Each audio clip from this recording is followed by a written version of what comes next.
Hello, এই তুমি সুইটির মা, তুমি কই?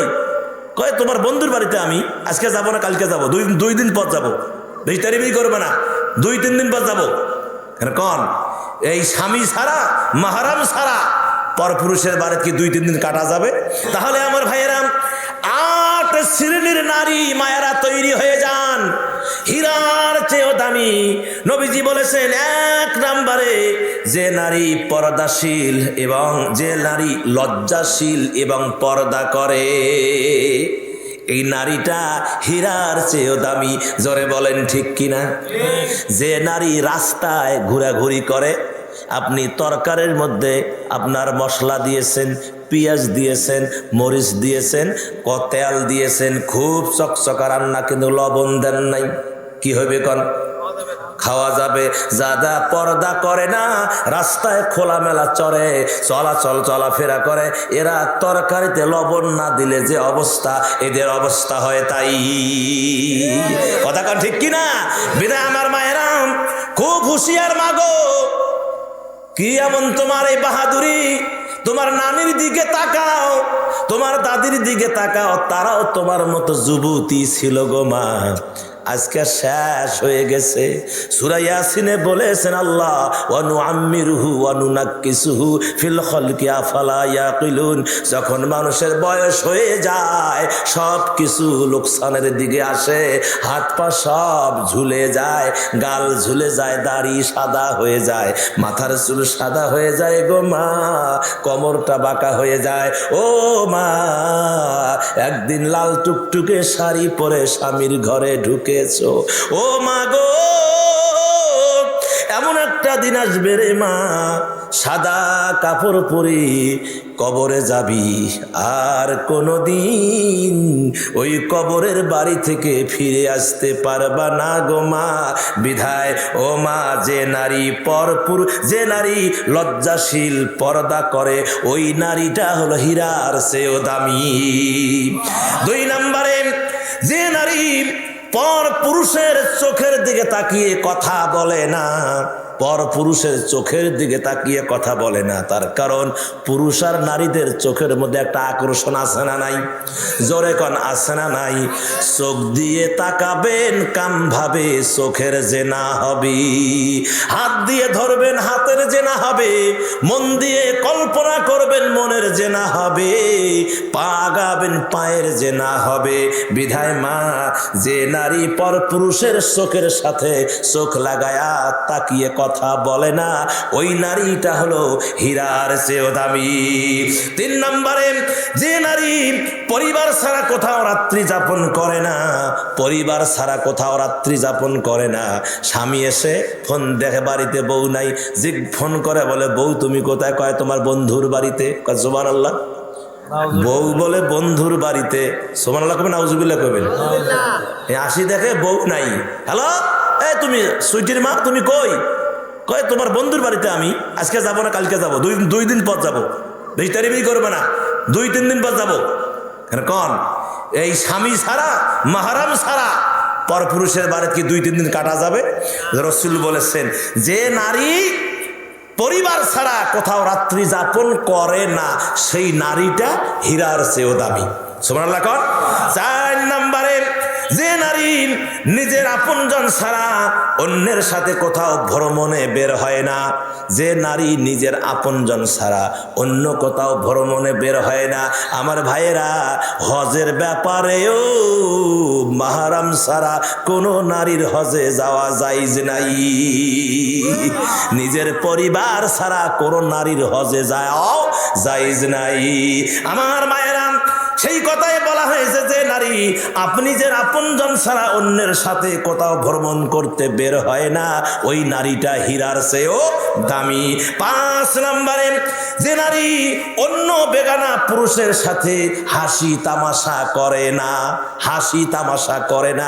আজকে তো টাউনে দেখবেন খালি হাসি তামাশা, কি মানে গিট গিট গিট গিট গিট হাসতে হাসতে কার মতো উল্টি পড়ে। কথা কয় না, কেন আসে না নাই? হ্যাঁ, যারা এই হাসি তামাশা করে না, রাসূল বলেছেন ওই নারীটা কি হীরার চেয়েও দামি। 6 নম্বরে, যে নারী নিজের ইজ্জত রক্ষা করে এবং বেগানা পুরুষের সাথে জিনার কাজে লিপ্ত হয় না, নিজের ইজ্জত হেফাজত করে আর বেগানা পুরুষের সঙ্গে জিনার কাজে লিপ্ত হয় না। নবীজি বলেছেন, তোমরা দুইটা জিনিসের গ্যারান্টি আমারে দাও, আমি নবী তোমাদেরকে জান্নাতের গ্যারান্টি দিব। এক নম্বরে দুই চোয়ালের মধ্যবর্তী জায়গা জিহ্বা, দুই নাম্বার হলো দুই সরুর মধ্যবর্তী জায়গা লজ্জা স্থান।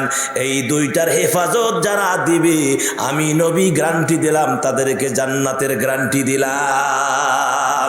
আমার মায়েরা খুব মনোযোগ দেন, যে নারীটা 6 নম্বরে নিজের ইজ্জত রক্ষা করে এবং বেগানা পুরুষের সঙ্গে জিনায় লিপ্ত হয় না, ওই নারীটা হীরার চেয়েও দামি। 7 নম্বরে যে নারী প্রত্যেক অঙ্গের হেফাজত করে, প্রত্যেকটা অঙ্গের হেফাজত করে, ওই নারীটা হীরার চেয়েও দামি। আর 8 নম্বরে যে নারী সত্যবাদী, তাকওয়াবান, আমলদারি, গুণবতী, ওই নারীটা হীরার চেয়েও দামি। এমা এরকম কি আছে এই পেকুয়াতে? হ্যাঁ, এরকম তৈরি করতে হবে মা। যদি জান্নাত পেতে চান, এই 8টা কাজ করেন, হীরার চেয়েও দামি হবেন, আল্লাহ আপনাদেরকে জান্নাত দিয়ে দেবেন। সুবহানাল্লাহ। তাহলে আমার ভাইয়া, শেষ পয়েন্ট হলো মুসা আলাইহিস সালাতু ওয়াস সালাম, ফেরাউনের সঙ্গে মুসার দেখা। ফেরাউন বলল, ও মুসা রে, আমি যদি ইসলাম কবুল করি তাহলে তোমার আল্লাহ আমারে কি দিবে? মুসা বললেন, ও ফেরাউন, ও বাদশাহ সম্রাট, তুমি যদি ইসলাম কবুল করো, আল্লাহ রাব্বুল আলামিন সর্বপ্রথম তোমার জীবনে যা গুনাহ আছে সব গুনাহ মাফ করে দিবেন। আর দুনিয়ায় বেঁচে থাকতে 4টা নিয়ামত দিবেন। 4টা নিয়ামত দিবেন। কয়টা? 4টা নিয়ামত দিবেন। আমার ভাইয়েরা, ফেরাউন বললেন, ও মুসা, কি কি নিয়ামত দিবেন আমার একটু খোলাখুলি বলে দাও। মুসা নবী বললেন, ও ফেরাউন শোনো, তুমি যদি ইসলাম কবুল করো, আল্লাহ রাব্বুল আলামিন তোমার হায়াতটা কিয়ামত পর্যন্ত আল্লাহ বাড়ায়া দিবেন। সুবহানাল্লাহ কান, সুবহানাল্লাহ কান। এ মুসার সাথে আল্লাহর কথা হয় কি হয় না? কেননা মুসা কালিমুল্লাহ। যখন ফেরাউন প্রশ্ন করছে, মুসা মোবাইল লাগাইছে কোথায়? আল্লাহর কাছে। আল্লাহ কয়, এই অফার 4টা অফার দিয়ে দাও, যাতে এই বদমাশ আসুক। 4টা অফার দিয়ে দাও। মুসা এক একটা অফার বলতেছে। ও ফেরাউন, ইসলাম যদি কবুল করো, দুনিয়ার মধ্যে তোমাকে আল্লাহ কিয়ামত পর্যন্ত হায়াত দিবেন। 2 নম্বরে, কিয়ামত পর্যন্ত তোমার বাদশাহী বহাল থাকবে, কেউ কেড়ে নিতে পারবে না। 3 নম্বরে, সর্বদা তুমি যুবক থাকবা, চেহারা কোনোদিনও ঝুলে যাবে না। চেহারা কোনোদিনও ঝুলে যাবে না, সব সময় টকবগা যুবক থাকবা, কিয়ামত পর্যন্ত তুমি যুবক অবস্থায় থাকবা।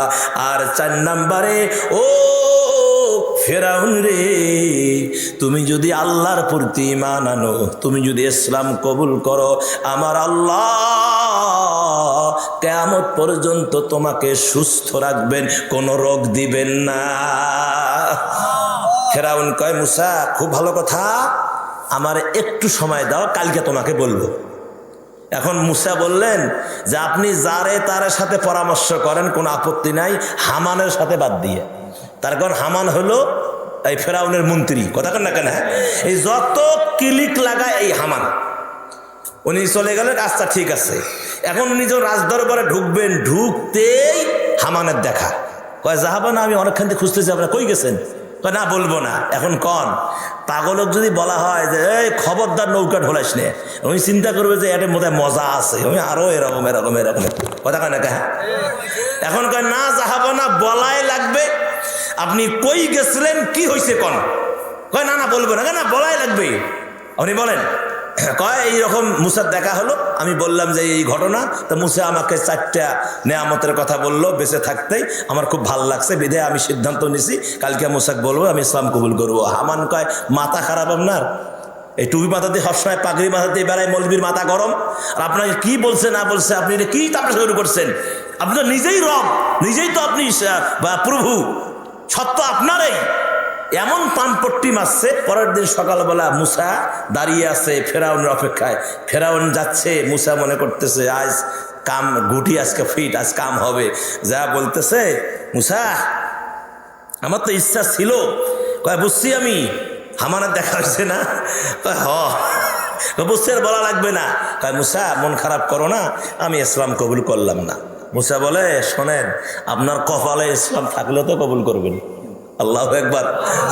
ইসলাম থাকলে তো কবুল করবেন, আপনার কপালে ইসলাম নাই বিধায় আমার এত বড় অফার দেওয়ার পরেও সেই অফার ফেরাউন গ্রহণ করতে পারে নাই। আমার ভাইয়েরা, শেষ কথা রব্বুল আলামিন বললেন, ও আমার বান্দারা, ইন্নাল্লাযীনা আমানু ওয়া আমিলুস সলিহাত লাহুম জান্নাতুল ফিরদাউসি নুজুলা খালিদিনা ফিহা লা ইয়াবগুনা আনহা হিওয়ালা।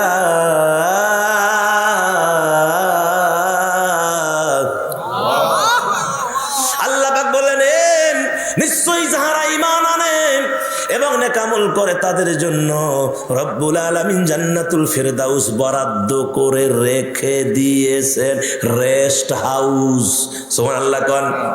এই জান্নাতের ভিতরে খালিদিনা ফিহা, এই জান্নাতের ভিতরে ঢুকবে জান্নাতীরা, লা মানে না, ইয়াবগুনা আনহা হিওয়ালা, কশিন কালেও বাহির হতে যাবে না।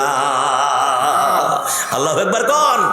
খালি একটা কথা রে ভাই, জান্নাতের উপরে, জান্নাতের ভিতরে যে খাট থাকবে, এই খাটটা হলো স্বর্ণ, খাঁটি স্বর্ণ, কোনো 2 নাম্বারই নেই, খাঁটি স্বর্ণ দিয়া তোষক হবে জান্নাতি। জান্নাতে বান্দাদের জন্য তোষক বানাবে তুলা, জান্নাতে আবাদ হচ্ছে। সুবহানাল্লাহ কয় না।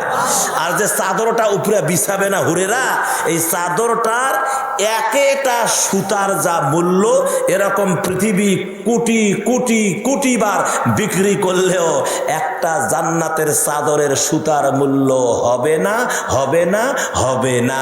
চেষ্টা করেন জান্নাত লাভের জন্য ইবাদত করিবেন না, আল্লাহকে খুশি করার জন্য ইবাদত করবেন, আল্লাহ জান্নাত দিয়ে দেবে। বেঁচে থাকলে আবারও দেখা হবে।